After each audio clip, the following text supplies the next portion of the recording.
Hey guys, it's Elena. So it's been a while since I've come out with a new brush set, but I'm really excited to announce that I'm back to make more brush sets, more tutorials, so there's going to be a lot coming from me in the next little while. So today I wanted to show you a new brush set. It's called Autumn Magic, including a lot of autumn leaves, as you would expect, most of which I gathered and photographed myself from here in England, close to where I live. And there's also a lot of other things that you might expect and some surprises. Basically anything you might find foraging in the woodland areas of England. I'll just go ahead and get started giving you a walkthrough of how to install them and how to use them. So now I'm going to show you how to install the brush set. If you already know how to do it, you can safely skip this part to the next little bit. But when you download a brush set, if you're on your iPad, which you should be, it will usually go into your iCloud Drive downloads folder. So that can be found with your Files app. So you're just going to want to pull down on the screen like that and start typing out Files. And you should see an icon that looks like this. So tap on that. And you're going to want to go to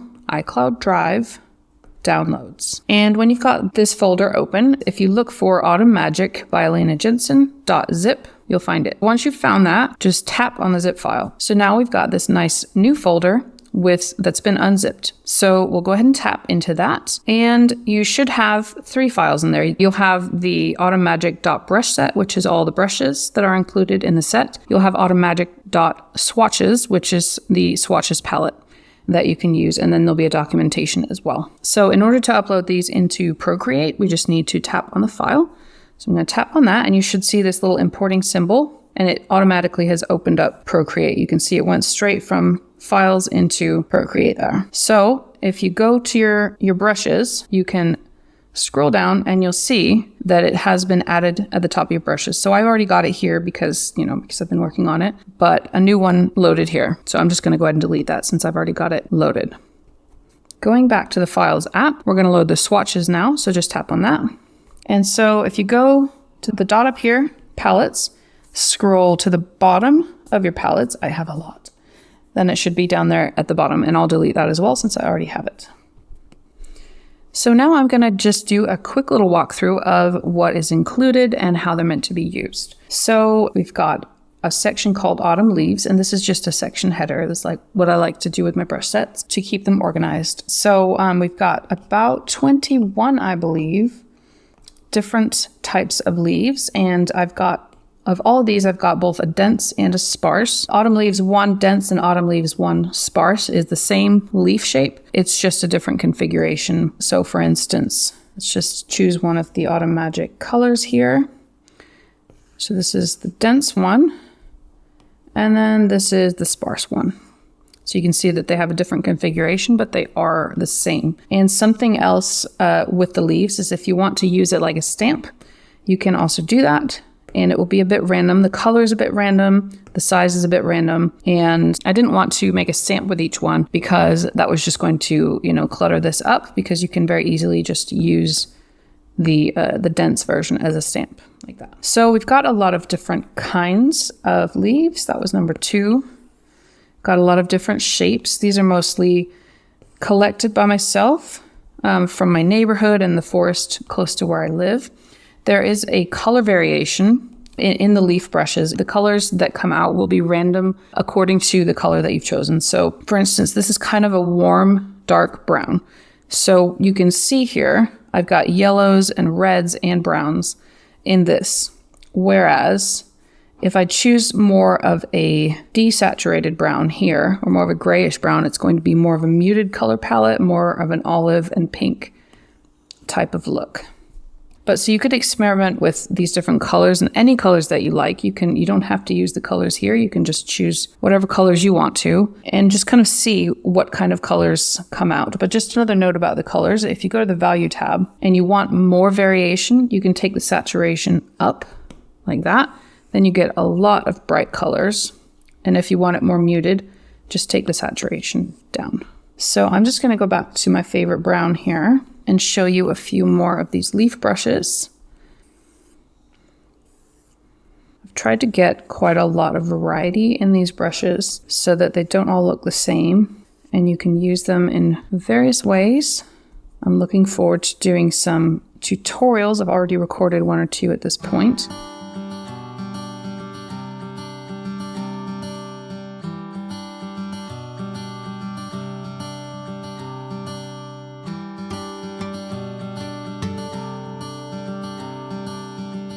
So we have a huge variety of different leaves that you can use, and they're all based on real leaves. For now, let's move on to a different section called Foraged Finds.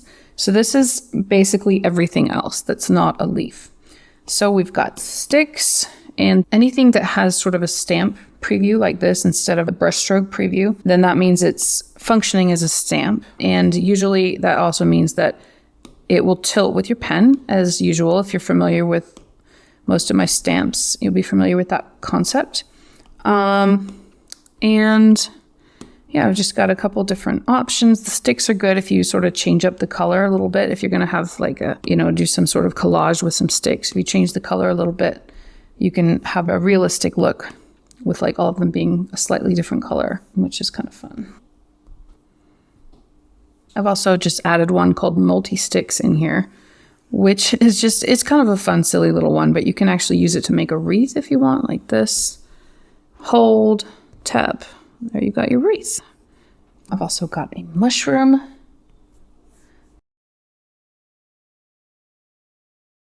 The river stones are pretty cool. I like those in like a purple or a green.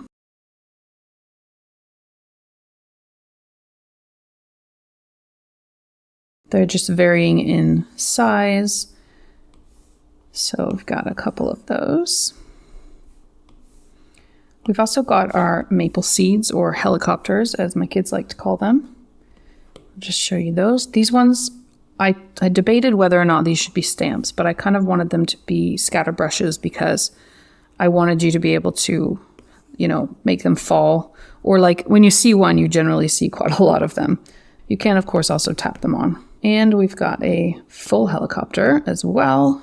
And that one is directional as well, so that if you want them falling, they're all kind of falling in the same direction. We've also got a seed pod, which tilts with the pen. We've got some berries. I'll show you those in red. All the stamps are also pressure sensitive, so the small ones I'm not using a lot of pressure, whereas the big ones I am. We've got multi-berries and seeds. They look a little bit like coffee beans to me, but I don't know if that's just because I want some coffee.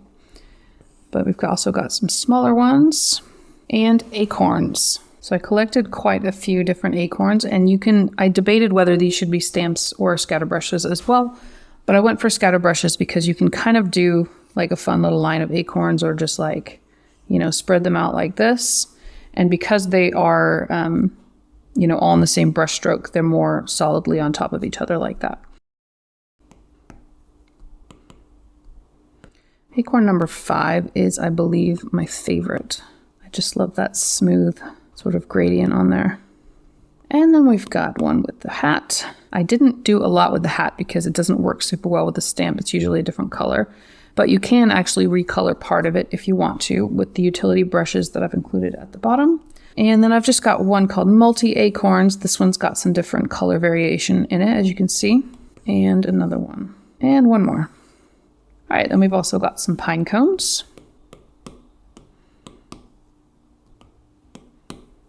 And chestnuts. I collected these from just a street over from my house. We've got the most amazing chestnut tree. And my kids always love to go and collect these.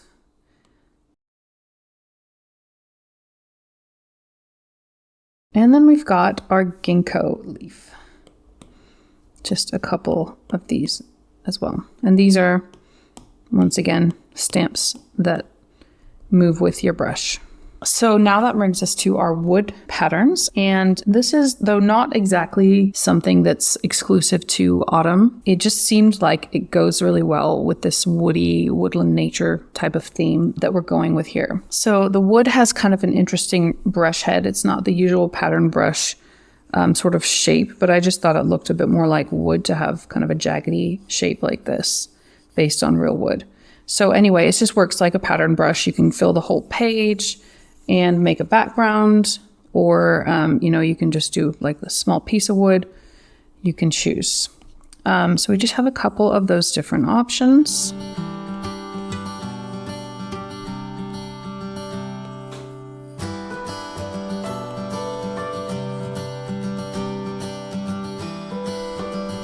Those are the wood brushes, and this is the one on the cover. And then we've got the bark brushes, and these are a bit more like traditional pattern brushes in that they're just faded at the edges, and you can fill any space with it, or you can fill a whole page if you want to. And they're just something else to play with that are in the woodland theme. So after all of that, we've got some utility brushes as well. And if you have any of my other brush sets, you will probably already be familiar with how these work. And if so, you can just skip this as well. But for anyone who's new to these concepts, I have two brushes here called the Solidifier and the Add Color brush. And these are just utility brushes in that you can use them to solidify an element or to add color. And I've got the instructions here, but just in case, anyone needs to see me do it, I'll just demonstrate that. So I'm just going to go back to one of my leaf brushes. Let's choose Autumn Leaves number 13. So I'll just do that in a darker color, take that down a bit and just stamp that on there. And let's just rotate that. The way that most Procreate brushes work is that you've got this lovely texture here and you can see all the veins in the leaves, and that's all really nice. But the reason that we have that texture is because those parts that are lighter are actually transparent. And that's just how the Procreate brushes usually work, which you can see when you turn it off, all the texture becomes see-through. So in order to mitigate that, we have the Solidifier brush. So I'm going back to that down here at the bottom. I'm going to select that. So what we want to do is just go to the layers panel, tap the layer of whatever it is you want to solidify. And it's important to note that you can't do this if you've put everything in the same layer. So it needs to be on its own in a layer. So just tap that, tap select, and then go to your colors, choose white, go back to the brush, make sure you've got your solidifier brush, and then you can use it. And it looks like nothing's happening. I should have shown it on top of a background actually. But you can see it in a moment here. Let me just turn that off. When I turn this off, that suddenly looks completely different than it did before, and it's actually solid. So I can, for instance, duplicate that. Let's just turn that back on. And then I can move this, and we are now layered on top, like so. And you can see it's still a little bit see-through in some places, and that can be completely up to you how much you want to solidify. So, leaves would be a little bit see-through possibly, but if you want to do it more, you can just go back, select, and then with the solidifier and the white, just go again and make it even more solid, like that. So basically that is how you use the solidifier brush, and you can do that anytime that you want to overlap elements.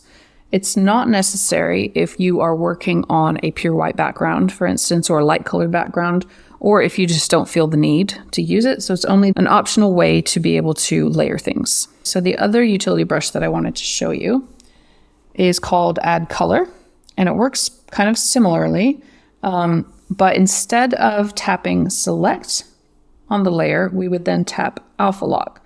And the difference is, you can see this checkered background here. It means that you can't color outside of the lines. So we're not going to color something that's not there. So the purpose of this would be, for instance, if you want this leaf to have more than one color in it, as many autumn leaves do. So what we can do is go back to our palette and choose a different color, like an orange. So with Add Color selected and Alpha Lock on, we are on the bottom layer, this one I think. So we can start to color a bit on here, and you can see I have my opacity quite a bit down, and that's because you can decide how subtle you want it to be. So if you want it to be really obvious, you can take your opacity up like that. Or if you want to have it be quite subtle, then you can take it down a bit like that. And you can do like some fun splotchy effects, depending on what your size is. Like if we want to have like a green splotchy area right here, another splotchy here, something like that. And basically you can just kind of have a fun time putting some different colors on your leaves.